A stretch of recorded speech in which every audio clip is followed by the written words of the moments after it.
Are you a man over 50 who feels invisible when younger women are around, wondering if you even have a shot? Well, gentlemen, don't worry, you're not alone, and I have game-changing news for you.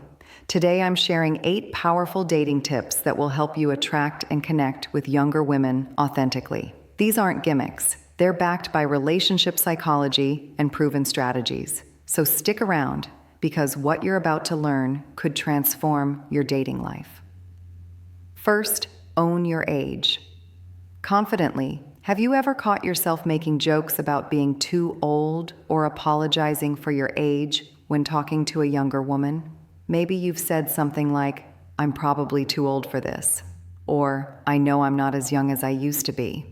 Gentlemen, I need you to stop that right now, because every time you do this, you're sabotaging your own attraction. Here's what the research tells us. Studies consistently show that confidence is one of the top attraction factors across all age groups. And here's the thing, psychologists suggest that self-deprecation, especially about something as fundamental as your age, signals deep insecurity.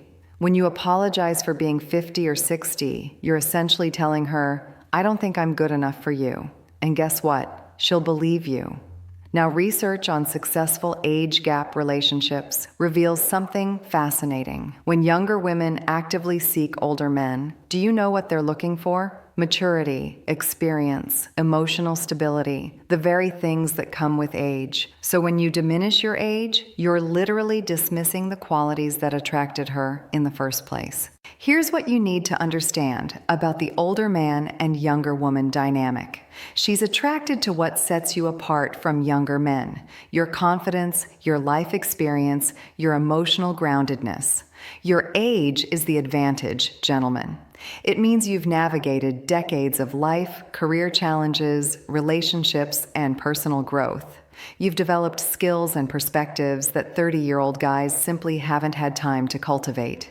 Experience and stability are selling points, not liabilities. And confidence in your life stage, that's absolutely magnetic. So here's your actionable advice. First, stop making those "I'm too old" jokes. They're not funny, and they're certainly not attractive. Second, when age comes up in conversation, respond with pride in your journey. Share the wisdom you've gained from your experiences. Talk about what you've learned, the challenges you've overcome, the perspective you've developed. Third, focus on your present capabilities, not your past youth. Don't talk about what you used to do or how you used to look. Talk about what you can do now, what excites you today, where you're headed. Remember, gentlemen, your age is your superpower, but only if you treat it that way. Now that you understand why owning your age matters, let's talk about something that might surprise you. Second, be authentic, not trendy. Are you forcing yourself to learn TikTok dances or using slang that feels foreign just to relate to younger women? Have you downloaded apps you don't understand or started listening to music you don't actually enjoy? Guys, I'm going to be straight with you. This is one of the fastest ways to kill attraction, and here's why. Relationship experts consistently emphasize that authenticity beats adaptation every single time. There are actual studies on attraction that show genuine behavior outperforms performative behavior across the board. And psychologists warn specifically against what they call identity incongruence in dating. Basically, when who you're presenting doesn't match who you actually are. Women can sense this disconnect a mile away, and it triggers every red flag imaginable. Now let's talk about what authenticity actually looks like at 50 or 60. It means being comfortable with your own cultural references, your own music, your own way of speaking. It means you can talk passionately about Led Zeppelin or your woodworking hobby or your interest in classic cars without apologizing or trying to make it sound cooler than it is. There's a crucial difference between staying relevant and losing yourself. Staying relevant means being aware of the world around you, having interesting perspectives, being curious about new things. Losing yourself means abandoning everything that makes you who you are to chase trends that don't resonate with you. Here's what you need to understand about the older man and younger woman dynamic. She can spot inauthenticity immediately. Younger people are actually incredibly good at detecting when someone is performing rather than being genuine. And here's something that might surprise you. Your generation's cultural references aren't inferior to hers, they're just different. The music, movies, and experiences that shaped you are actually fascinating to many younger women because they represent a world she didn't get to experience firsthand. So here's your actionable advice. First, stay informed about current events and what's happening in the world without forcing yourself into youth culture specifically. Read the news, have opinions, be conversational about real topics. Second, share your interests genuinely. Talk about the music that moves you, the hobbies that excite you, the experiences that shaped you, with enthusiasm, not apology. Third, when she talks about her world, ask questions with genuine curiosity, not performative knowledge. Don't pretend you know her favorite artist. Ask her what she loves about them. Finally, let conversations flow naturally across generational lines. The best connections happen when two people share their authentic selves, not when one person performs a version of themselves they think the other wants to see. All right, so you're owning your age and being authentic, but how do you actually start conversations? Let's dive into that. Third, tell compelling stories. Have you noticed how some guys can hold a room's attention while others get polite nods and wandering eyes? There's a reason for this, and it has nothing to do with how interesting your life has been. It's all about how you tell your story. And gentlemen, this is where your age becomes a massive advantage if you know how to use it. Here's what communication research tells us about narrative engagement. Stories activate multiple parts of the brain simultaneously, creating emotional resonance that facts alone never can. Psychologists consistently highlight storytelling as one of the most powerful emotional connection tools we have. And studies on memory retention show that people remember information wrapped in story structure up to 22 times better than raw data. So when you master storytelling, you're not just entertaining her, you're creating lasting impressions. But why do stories create deeper connections than facts? Think about it this way. If you tell her, "I used to work in construction," that's a fact. It lands flat. But if you tell her about the time you were working on a high-rise in Manhattan and a sudden storm rolled in and you and your crew had to secure everything while the wind was so strong you could barely stand, and how in that moment you realized how much you trusted the guys around you with your life, now you've created something she can feel. She's not just learning about your past, she's experiencing a moment with you. Now, compelling anecdotes have a structure. They have a setup, a moment of tension or surprise, and a resolution that reveals something about you or the world. The key is balancing humor, vulnerability, and insight. You don't want to only tell funny stories. You're not a stand-up comedian. You don't want only vulnerable stories. You're not in therapy, and you definitely don't want only wise insight stories. That's just lecturing. Mix them up. So here's your actionable advice. First, keep your stories concise. 2 to 3 minutes maximum. Any longer and you're monologuing, not connecting. Second, include sensory details and emotions, not just plot points. Don't say, "I went to a concert." Say, "I went to see the Rolling Stones in '78, and the venue was so packed I could feel the bass drum in my chest.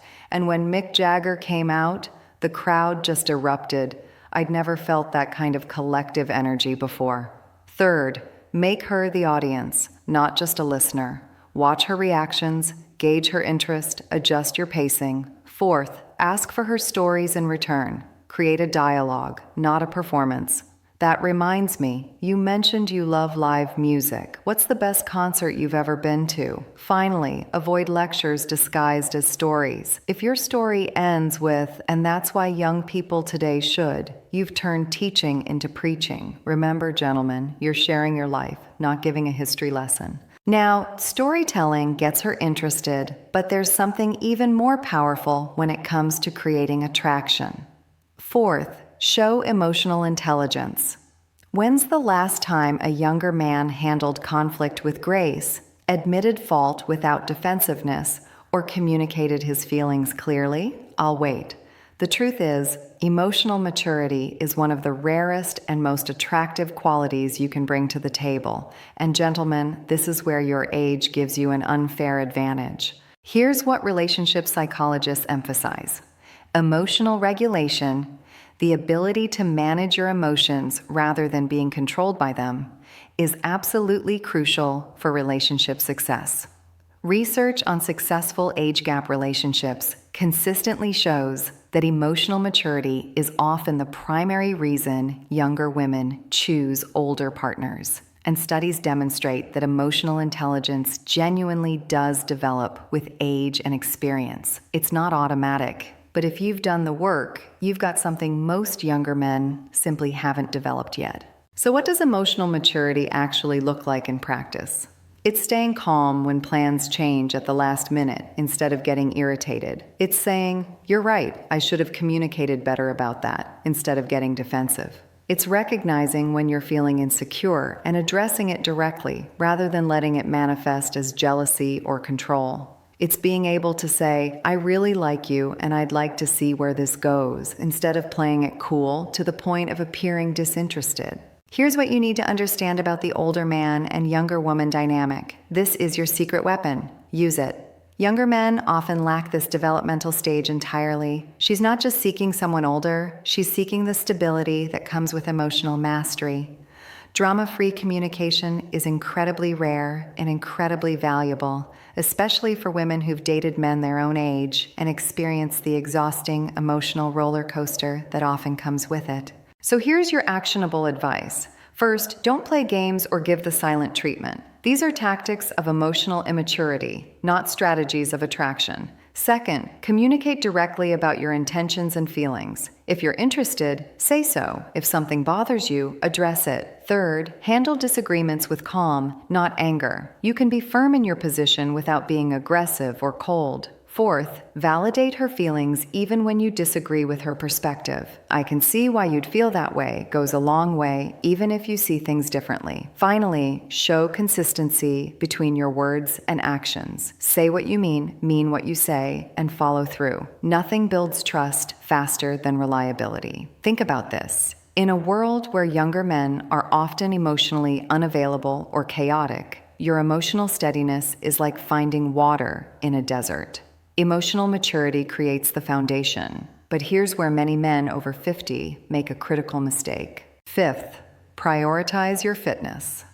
If you're honest with yourself, when's the last time you truly invested in your physical health? Not just thinking about it, but actually doing it.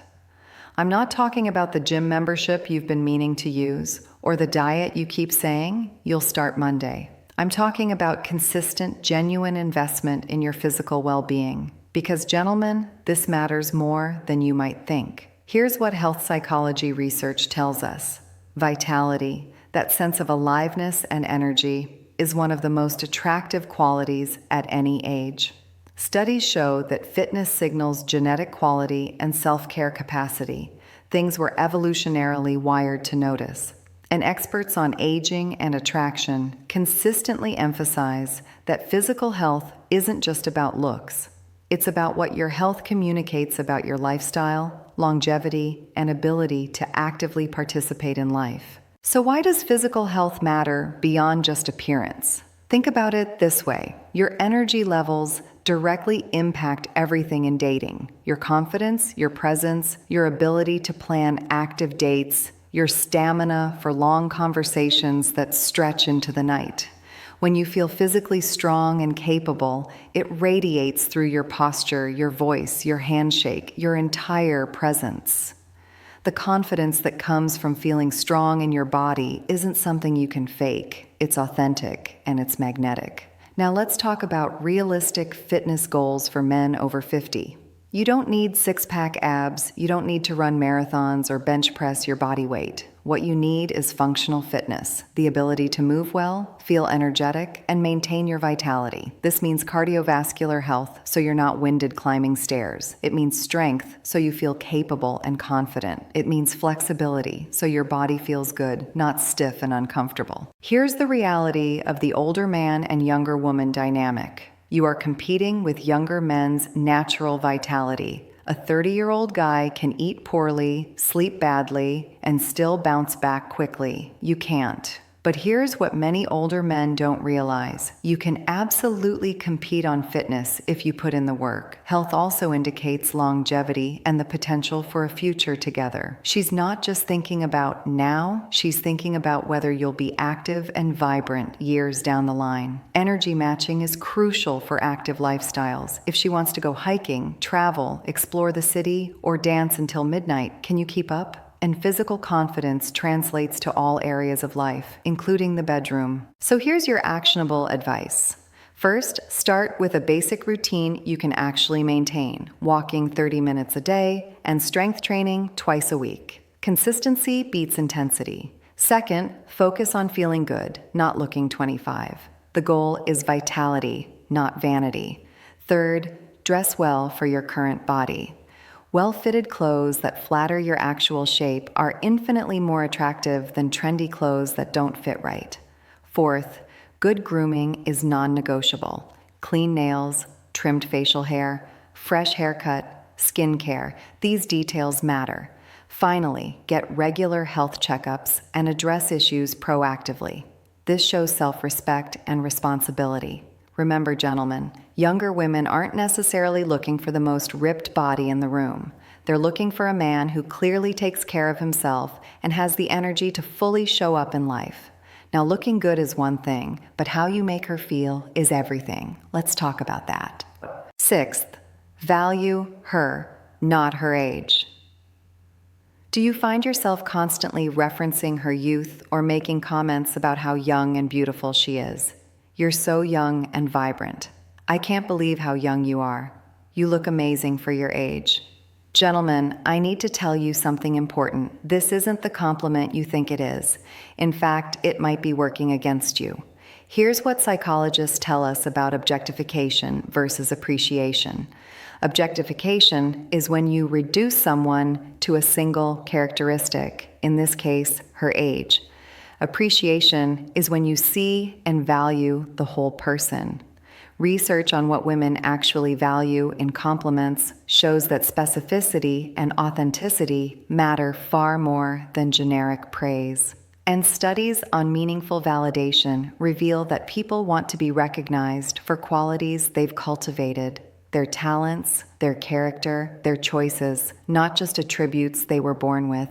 So why isn't "you're so young" the compliment you think it is?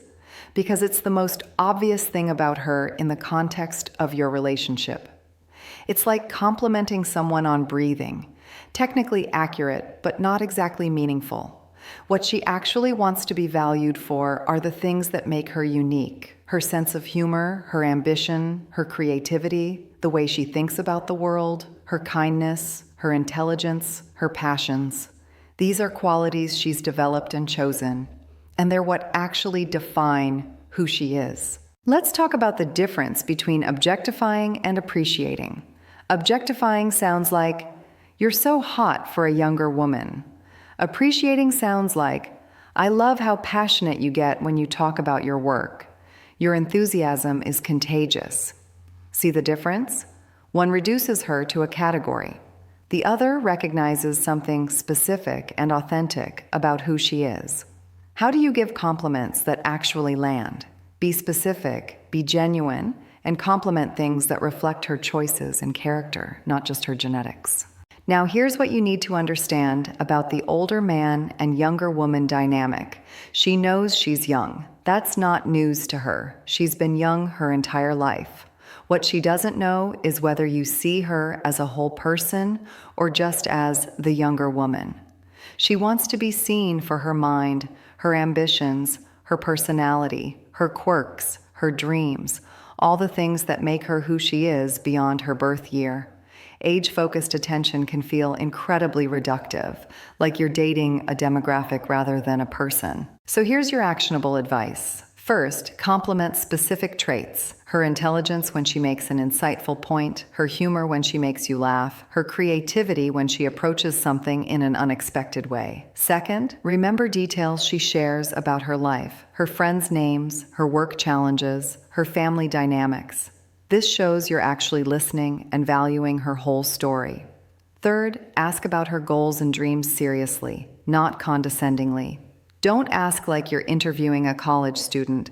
Ask like you're genuinely interested in the person she's becoming. Fourth, avoid comparisons to women your age. Don't say things like, women my age don't do that anymore, or you're so different from women I usually meet. These comparisons make her feel like a trophy, not a partner. Finally, treat her as an equal, not a prize. She's not an accomplishment to display or a conquest to celebrate. She's a person choosing to spend time with you. Here's the bottom line. She's not looking for someone who's impressed by her youth. She's looking for someone who's impressed by her. Making her feel valued is crucial, but there's a common pitfall that even well-intentioned men fall into. Seventh, be a partner, not a parent. Have you caught yourself giving unsolicited advice, trying to fix her problems, or feeling responsible for teaching her about life? Maybe you've corrected her approach to something, explained how she should handle a situation, or felt the urge to guide her through decisions she's perfectly capable of making herself. Gentlemen, this is one of the fastest ways to kill attraction in an age gap relationship, and it's more common than you think. Here's what relationship experts emphasize about healthy age gap dynamics. The most successful relationships maintain partnership equality regardless of age difference. Psychology research on paternalistic behavior shows that when one partner consistently positions themselves as the authority or teacher, it fundamentally shifts the dynamic from romantic to parental. And studies on partnership equality demonstrate that mutual respect for autonomy and decision-making is non-negotiable for lasting attraction. So let's talk about the father figure trap and why it absolutely kills attraction. The moment you slip into a parental role, correcting, advising, teaching, protecting in a paternal way, you eliminate sexual tension.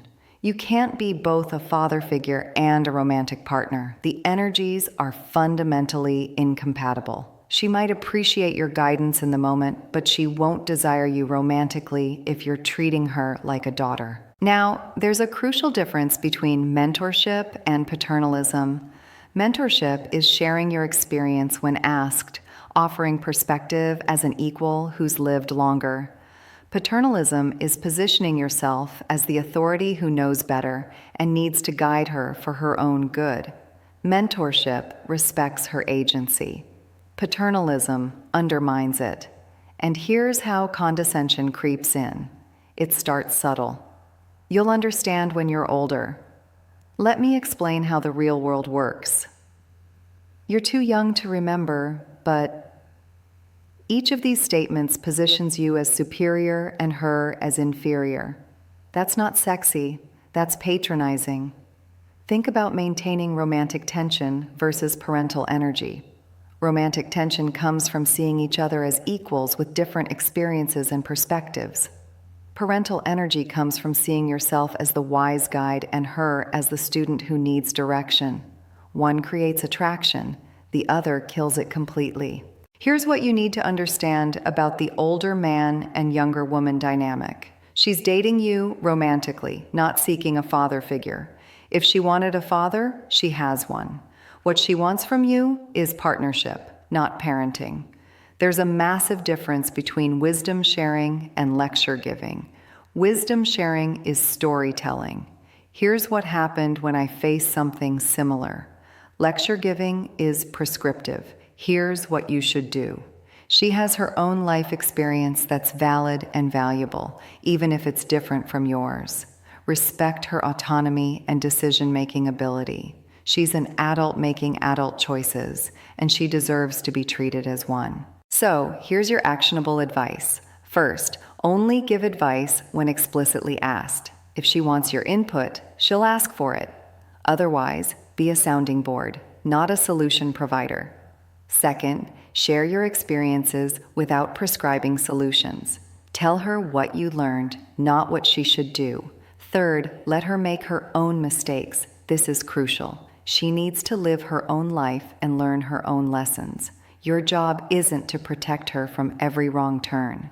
Fourth, support without controlling. You can be there for her without managing her life. Finally, keep the romantic spark separate from guidance. If you must offer advice, don't do it in the same breath as flirting.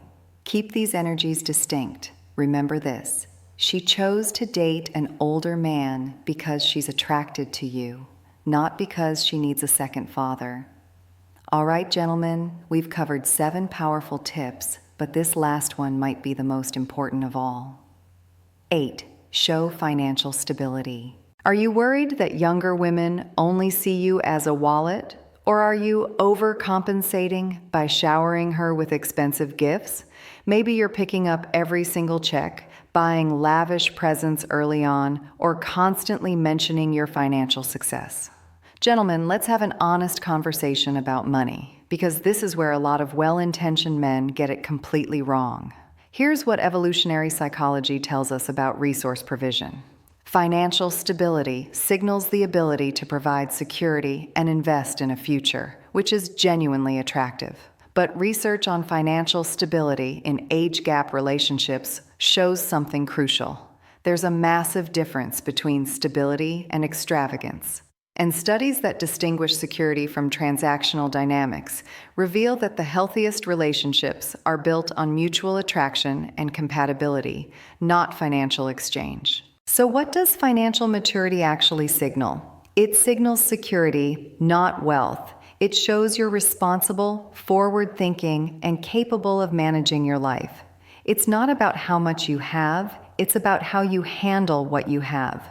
The difference between generosity and buying affection is intent.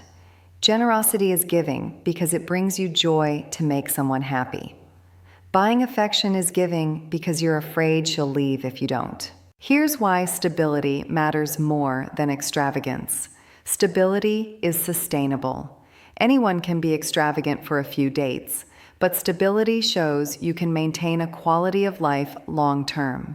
It demonstrates maturity, planning, and responsibility, qualities that actually matter in a real relationship. And let's talk about red flags versus genuine appreciation. Red flags look like she only contacts you when she needs something. She gets upset if you don't spend money on her. She's more interested in what you can provide than who you are. Genuine appreciation looks like she's grateful but not entitled. She offers to contribute. She's happy spending low cost or free time with you. She values your company over your spending. Now here's what you need to understand about the older man and younger woman dynamic.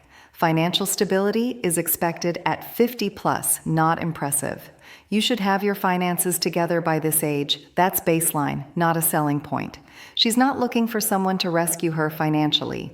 She's looking for someone who's responsible and secure. Avoid transactional relationship dynamics at all costs. The moment it feels like you're paying for her time or affection, you've crossed into territory that's ultimately empty for both of you. Build attraction beyond financial provision. She needs to want you for you, not for what you can buy her. So here's your actionable advice. First, be generous in appropriate ways. Treating her to dinner? Great. Buying her a car on the 3rd date? Red flag. Second, don't lead with money or gifts. Lead with personality, conversation, and connection. Third, split costs early on or take turns treating each other. This establishes equality and shows you're not trying to create a dynamic where she owes you anything. Fourth, show you have your finances together subtly, through your lifestyle choices, your planning ability, your lack of financial stress, not through bragging or showing off. Fifth, watch for signs she values you beyond your resources. Does she still want to see you when you suggest a free activity? Is she interested in your thoughts, your day, your life? Finally, build your connection on shared experiences, not price tags. The best memories come from genuine moments, not expensive dinners. Here's the truth. If the only thing keeping her interested is your wallet, you don't have a real relationship, you have a transaction. And gentlemen, you deserve more than that. All right, gentlemen, now you know the 8 powerful tips for successfully dating younger women. Remember, your age is an advantage when you own it with confidence. Be authentic, emotionally mature, and physically vital. Value her as a complete person, not just for her youth, and maintain a romantic partnership dynamic, not a father-daughter relationship. Stay financially responsible without being transactional. If you found this valuable, Smash that like button and drop a comment telling me which tip resonated most. And don't forget to subscribe for more dating advice. Thanks for watching, gentlemen. Now get out there with confidence.